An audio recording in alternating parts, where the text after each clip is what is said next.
दोस्तों, दुनिया में पैसा कमाने के दो ही तरीके हैं। एक ऐसा रास्ता चुनो जो सबने चुना है, जो हार्ड वर्क का रास्ता होता है, जो बहुत ही छोटा है, जिसमें बहुत भीड़ है, एक रेस लगी हुई है, सब एक दूसरे को कुचल कर आगे निकलने में लगे हैं। किसी को कोई फर्क नहीं पड़ता कि आगे निकलने में किसी को चोट पहुंच रही है या कोई सुसाइड कर रहा है, सबको बस आगे निकलना है। और दूसरा रास्ता जो बहुत ही बड़ा है लेकिन उसमें भीड़ नहीं है, ये रास्ता है स्मार्ट वर्क का रास्ता, जिसमें तुम्हें शायद ही लोग दिखेंगे, क्योंकि हर कोई वही रास्ता चुनता है जो पहले वाले ने चुना है, क्योंकि उसे दूसरे को देखकर ही वही रास्ता चुनना होता है। आज के इस वीडियो में हम यही देखेंगे कि हार्ड वर्क या स्मार्ट वर्क किससे हमें जल्दी और ज्यादा बेहतर रिजल्ट्स मिलता है। दो लड़के एक साथ यूनिवर्सिटी से ग्रेजुएट हुए और एक ही कंपनी में उन्होंने ज्वाइन। 2 साल के बाद कंपनी हेड ने उसमें से एक लड़के दिनेश को प्रमोट किया सीनियर सेल्स मैनेजर की पोस्ट पर, लेकिन दूसरे लड़के जतिन को कोई प्रमोशन नहीं मिली। वो उसी पोजीशन में था जिसमें उसने ज्वाइन किया था। इस बात पर उस लड़के जतिन को बहुत दुख हुआ। इनफैक्ट उसे दिनेश से जलन भी होने लगी। उसे जॉब की जरूरत थी तो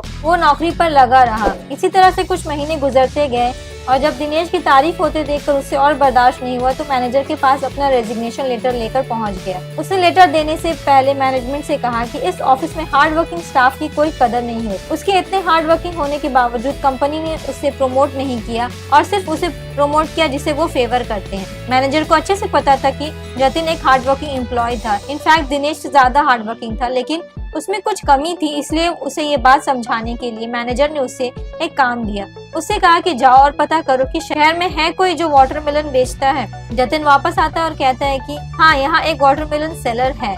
मैनेजर ने उससे पूछा कि वो 1 केजी का कितना पैसा लेता है। जतिन वापस जाता है और पता करके आता है और बताता है कि वाटरमेलन सेलर 1 केजी वाटरमेलन का 13 रुपए 50 पैसे लेता है। मैनेजर उससे कहता है कि चलो यही काम दिनेश को दिया जाए तुम्हारे सामने ही, और देखते हैं कि उसका क्या रिस्पॉन्स है।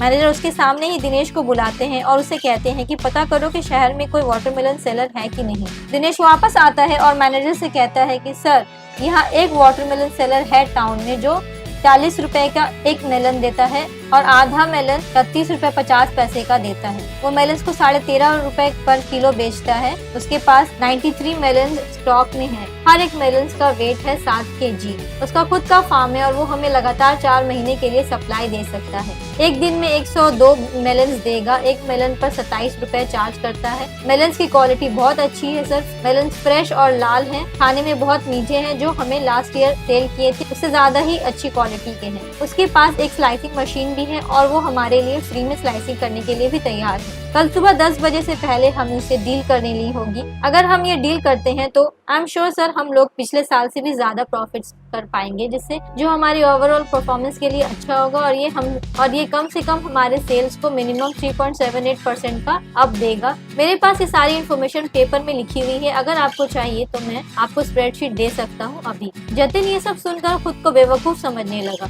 वो दिनेश की स्मार्टनेस और कमिटमेंट से काफी इम्प्रेस हो गया और उसे हार्ड वर्क और स्मार्ट वर्क का फर्क समझ आया। उसने डिसाइड किया कि वो रिजाइन नहीं करेगा लेकिन दिनेश से सीखेगा। दोस्तों, ये जरूरी नहीं है, बिल्कुल भी नहीं कि हम क्या करते हैं, बल्कि हम उस काम को कैसे करते हैं ये जरूरी है। It is not important what we do but how we do it. यही हम दूसरों से अलग बनते हैं और खुद की पहचान बना पाते हैं। सिर्फ हार्ड वर्क नहीं लेकिन स्मार्ट वर्क हमें दूर तक ले जाएगा, वरना जिंदगी भर काम करते रहोगे, कहीं नहीं पहुंचोगे। तो नेक्स्ट टाइम जब भी तुम दूसरों को अच्छा करते देखो तो कंप्लेन मत करना, खुद को देखना और अच्छे से स्मार्टली वो काम करने का सोचना जो तुम अब तक नहीं कर